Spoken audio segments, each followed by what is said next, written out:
আপনি কি জানেন বিশ্বের সবচেয়ে বড় এবং সবচেয়ে শক্তিশালী ইঞ্জিন কোনটি? এটি হল ওয়েটসেল সোলডিয়ার 90।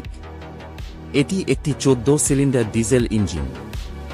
এর দৈর্ঘ্য প্রায় 90 ফুট এবং উচ্চতা 40 ফুট, যা একটি 4 তলা ভবনের সমান। এর ওজন 300 টন। এই বিশাল এবং ভারী ইঞ্জিনটি মূলত বিশ্বের বৃহত্তম পণ্য সম্ভার এবং তেল জাহাজগুলিকে শক্তি দেওয়ার জন্য ব্যবহৃত হয়। এই বিশাল ইঞ্জিনটি 1,09,000-এরও বেশি হর্স পাওয়ার উৎপাদন করে এবং প্রতি ঘন্টায় প্রায় 13,000 লিটার ডিজেল খরচ করে। যদিও এই খরচ অতিরিক্ত শোনাতে পারে, এটি এর আকার এবং শক্তির জন্য তৈরি সবচেয়ে জ্বালানি সাশ্রয়ী ইঞ্জিন।